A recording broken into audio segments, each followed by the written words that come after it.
அனைவருக்கும் அன்பு வணக்கம். அன்பார்ந்த ஆன்மீக நெஞ்சங்களே, உலகெங்கும் வாழுகின்ற இறை நேசர்களே, அன்பர்களே, நண்பர்களே, மாணவ செல்வங்களே, உங்கள் அனைவருக்கும் வாழ்த்துக்களோடு கூடிய வணக்கத்தை தெரிவித்துக் கொள்ளுகிறேன். வெள்ளிக்கிழமை அன்று எல்லாம் வல்ல மகாசக்தி அம்மனுடைய அருளினால், அவளுடைய ஆசியினால் நீங்கள் எல்லோரும் நலமோடு வளமோடு வாழ வேண்டும் என்பதே எனது ஆசை.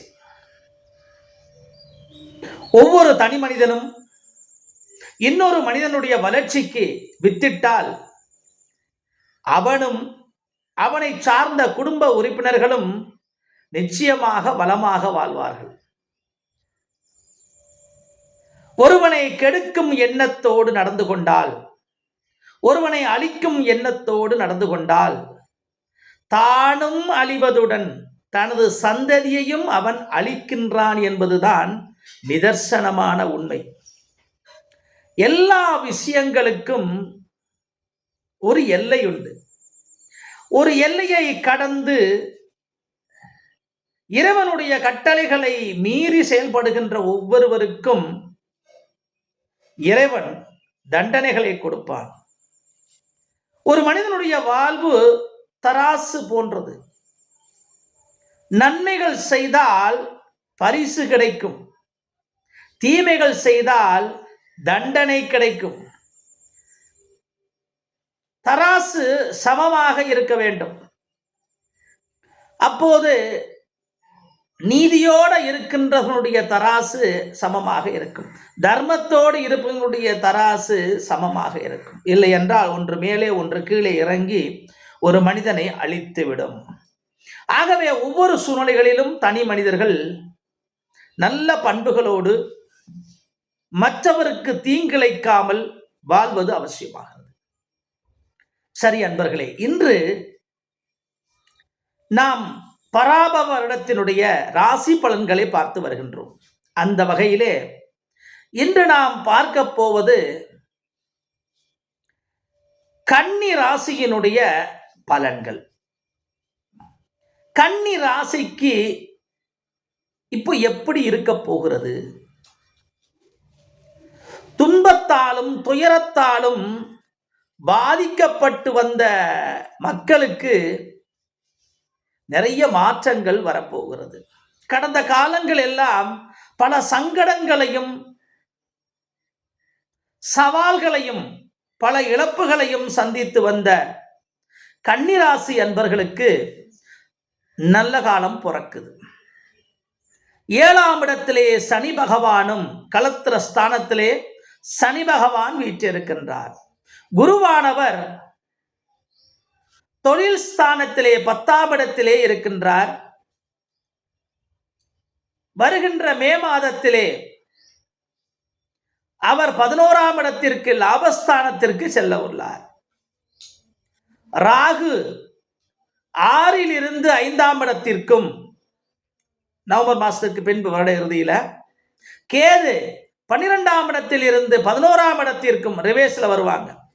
கேது லாபஸ்தானத்திற்கு வருகிறார், ராகு பஞ்சமஸ்தானத்திற்கு வருகிறார். இப்ப இருக்கின்ற இடமும் ராகு நல்ல 6ஆம் இடத்துல ரோகஸ்தானத்துல நல்ல இடத்துல தான் இருக்கிறார். கேது மட்டும் விரயத்திலிருந்து உங்களுக்கு விரயத்திற்கு மேல விரயத்தை கொடுத்து கொண்டிருக்கிறார். சனி பகவான் 7ஆம் இடத்திலே கலஸ்திரஸ்தானத்திலே இருந்து கணவன் மனைவி ஒற்றுமையாக இருந்தாலும் உறவுகளை விட்டு பிரிந்து சின்னாபின்னமாகி பல அவமானங்களையும் துன்பங்களையும் சந்தித்து கொண்டிருக்கக்கூடிய சூழ்நிலையில குருவினுடைய மாற்றமானது மகத்தான ஆற்றலை கொடுக்கக்கூடியதாகவே இருக்கும். ஆகவே அதை புரிந்து கொண்டு எதிர்காலங்களில் உங்களுடைய வாழ்வை சீரமைத்து கொள்ள வேண்டும். உங்களுடைய நீண்ட கால கஷ்டங்கள் நீங்கும். ஆரோக்கியம் சம்பந்தப்பட்ட தொல்லைகளில் இருந்து விடுதலை பெறுவீங்க. அதே நேரத்தில் கொஞ்சம் அமைதி குறைவும் இந்த காலகட்டங்களில் வரும். கொஞ்சம் கவனமா இருக்கணும். சில சூழ்நிலைகள் உங்களுக்கு அமைதியை குலைக்கக்கூடியதாக இருக்கும். கிரக பயிற்சிகளின்படி உங்களுக்கு பலன்கள் மாறுபட போகிறது.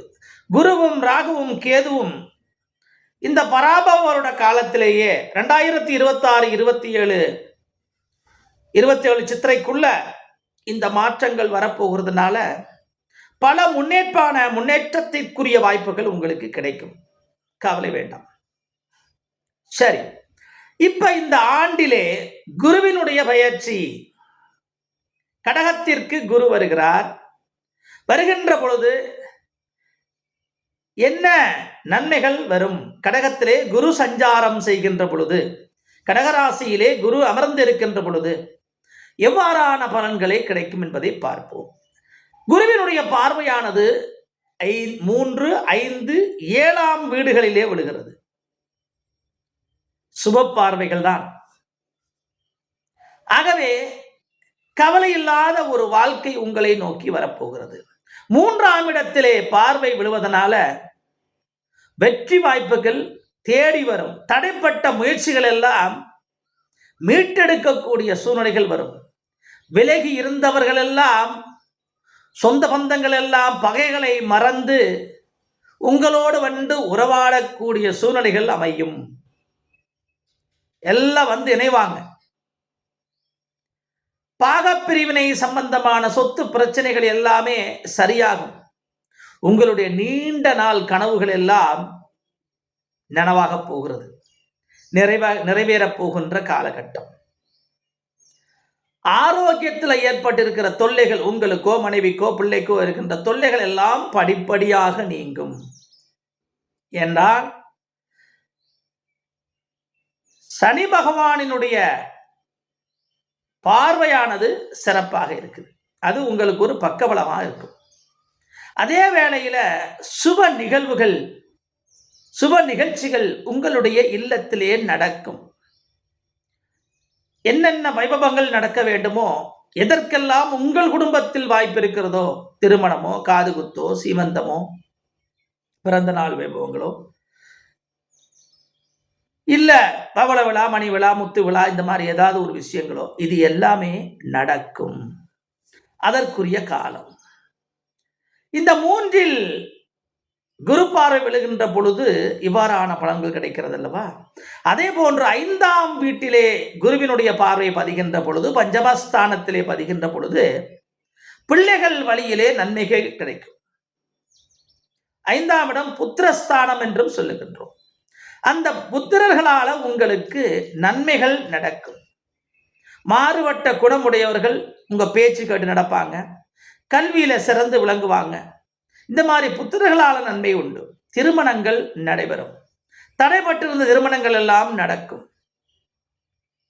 அப்ப அப்படிப்பட்ட சூழ்நிலைகள்ல இந்த காலகட்டத்தில் அந்த முயற்சிகளை எல்லாத்தையும் மேற்கொள்ளணும். உங்களுக்கோ உங்க பிள்ளைகளுக்கோ சுபகாரியம் நடக்கணும்னா செஞ்சுக்கலாம். நீங்க செய்கின்ற பணிகள்ல கண்ணும் கருத்துமா இருப்பீங்க.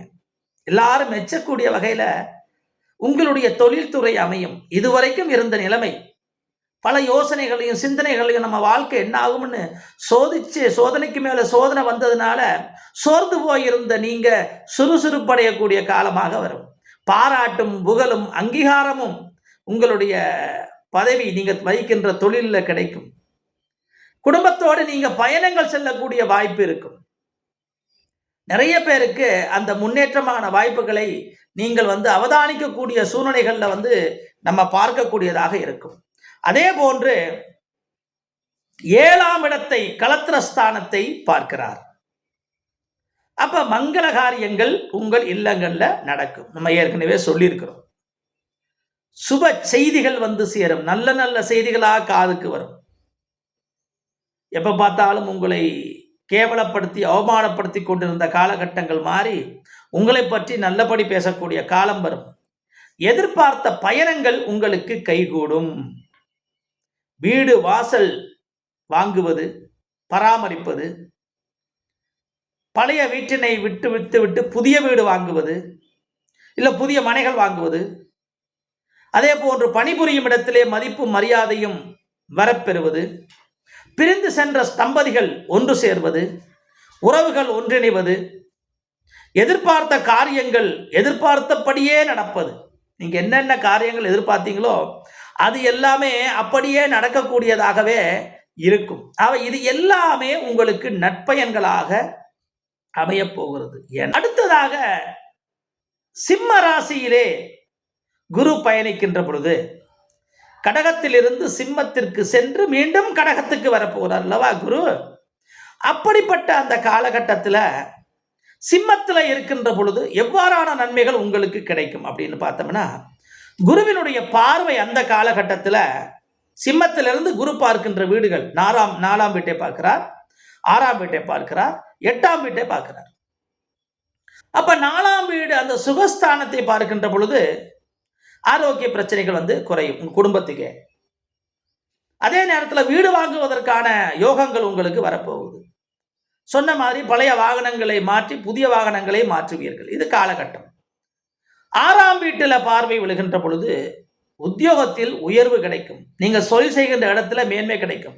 சொந்த தொழிலாக இருந்தால் வருமானம் அதிகரிக்கும். சுய தொழில்கள் புதிதாக தொடங்குவது, புதிய முயற்சிகளை நீங்கள் வித்திடுவது, அதற்குரிய ஆதாயங்களோடு நீங்கள் வாழ்வது போன்ற பல நற்பயன்கள் இந்த காலகட்டத்தில் கிடைக்கும். அரசு பணிகள் எதிர்பார்த்து இருக்கிறவர்களுக்கு அரசு பணிகள் கிடைக்கும். அதே நேரத்தில் கொடுக்கல் வாங்கல் இதுவரைக்கும் வந்த சிரமங்கள் நீங்கி சரியாகும். மிக உற்சாகத்தோடு நீங்கள் செயல்படக்கூடிய காலகட்டங்கள் வருது. 6ஆம் பார்வை பதிவதால், 8இல் பார்வை பதிவதால், 8ஆம் வீட்டிலே குரு பார்வை பதிவதால் இதுவரைக்கும் மேற்கொண்ட நடந்த இழப்புகளை ஈடு செய்வீர்கள். புதிய புதிய வாய்ப்புகள் உங்களுக்கு உருவாக போகிறது. பதவி உயர்வுகளும் இடமாற்றங்களும் சம்பள உயர்வுகளும் உங்களுக்கு கிடைக்க போகிறது. நீங்க அலைச்சல் கொஞ்சம் வரும். 8ஆம் பார்வை பார்ப்பதனால அலைச்சல் கொஞ்சம் வரும். ஆனா அலைச்சல்லையும் ஆதாயம் இருக்கும் உங்களுக்கு. உணவு கட்டுப்பாடு ரொம்ப அவசியங்க. சில வேளைகளில் ஒவ்வாமைகள், அலர்ஜி போன்ற பல பிரச்சனைகளை சந்திக்க வேண்டி வரும். ஆரோக்கியமான விஷயத்துல கொஞ்சம் கவனம் தேவை. எதையுமே எல்லாமே நல்லா இருக்குன்னு விட்டுட்டு நீங்க போயிடக்கூடாது. தேவையில்லாம யார் மேலையும் வீண்பழி போடாதீங்க. அது உங்களுக்கே திரும்பி வரும். இதுவரைக்கும் உங்களுக்கு மேல இருந்த வீண்பழி எல்லாம் அகலக்கூடிய காலம். அப்ப நீங்க மற்றவங்க மேல வீண்பழி போடாம இருப்பதுதான் சாலை சிறந்தது. ஆகவே குருவினுடைய வரவானது உங்களுக்கு மிகுந்த நன்மையை தரப்போகிறது. சொந்த வீட்டிலே இருந்தாலும், சிம்மத்திற்கு வந்தாலும், சிம்மத்திலிருந்து மீண்டும் கடகத்திற்கு வந்தாலும் உங்களுடைய காலகட்டமானது மிகச் சிறப்பாகவே இருக்கும். ஆகவே பராபவ வருடம் பல நல்ல பலன்களை அள்ளித்தரக்கூடியதாக இருக்கிறது. அதே நேரத்தில் ராகு கேதுவினுடைய பெயர்ச்சி உங்களுக்கு 5ஆம் வீட்டில் இருக்கிறாரு, வரப்போறாரு. வந்தால் பூர்வ புண்ணிய ஸ்தானமாக இருக்கிறதுனால பயணங்கள் அதிகரிக்கும். குடும்ப பிரச்சனைகள் எல்லாம் தீரக்கூடிய காலகட்டமாக இருக்கும். அதே நேரத்தில் கேது 11ஆம் இடத்தில் லாபஸ்தானத்திற்கு வருகிறார். 11ஆம் இடத்திற்கு வருகிறார். லாபஸ்தானத்திற்கு வரும்போது பல நல்ல பலன்களை உங்களுக்கு அள்ளி கொடுக்க போகின்றார். கவலை வேண்டாம். ஆகவே நல்ல காலம் உங்களுக்கு பிறந்து கொண்டிருக்கிறது. அதை நோக்கி நீங்கள் சிறகடித்து பறக்கக்கூடிய காலகட்டங்களாக இந்த கன்னி ராசி நேயர்களுக்கு வரப்போகிறது. ஆகவே கன்னி ராசி அன்பர்களே, கவனமோடு விவேகமோடு உங்களுடைய வாழ்வை நீங்கள் அமைத்து கொண்டால் நிச்சயமாக மிகப்பெரிய ஒரு மாற்றமும் வல்லமையும் கிடைக்கும். குருவினுடைய வரவு 10ஆம் இடத்திலிருந்து 11ஆம் இடத்துக்கு வருகிறார், லாபஸ்தானத்திற்கு வருகிறார். ஆகவே குருவும் கேதுவும் லாபஸ்தானத்திலே இருக்கிறார்கள். அப்ப இதை நாம புரிஞ்சுக்கணும். ராகு 6லிருந்து 5 பஞ்சமஸ்தானத்திற்கு வருகிறார். ஆகவே ஒட்டுமொத்த கிரகங்களும் சனி, குரு, ராகு, கேது எல்லா கிரகங்களும் சூப்பரா இருக்கு. உங்களுக்கு பயன் கொடுக்கக்கூடிய அளவில் இருக்குது. எதுக்குங்க பயம்? பயங்களை விடுத்து தடைகளை தகர்த்தெறிந்து முன்னேற்ற பாதையில் செல்ல வேண்டும். சொல்ல போனால் உங்களுக்கு இது ராஜயோக காலம். இந்த ராஜயோக காலத்திலே, குருவினுடைய ராஜயோக காலத்திலே அற்புதங்களும் அதிசயங்களும் உங்களுக்கு நிகழப் போகின்றன. அதை முறையா பயன்படுத்திக்கிங்கன்னு தான் கேட்கிறோம். சோம்பேறித்தனமாக இருந்து மற்றவர்களை குறை சொல்லி ஒரு தரம் தாழ்ந்த வாழ்வை விடுத்து மற்றவரை போற்றி அவர்களை வணங்கி அவனுடைய வழிகாட்டுதல்களை கேட்டு வாழ வேண்டும்.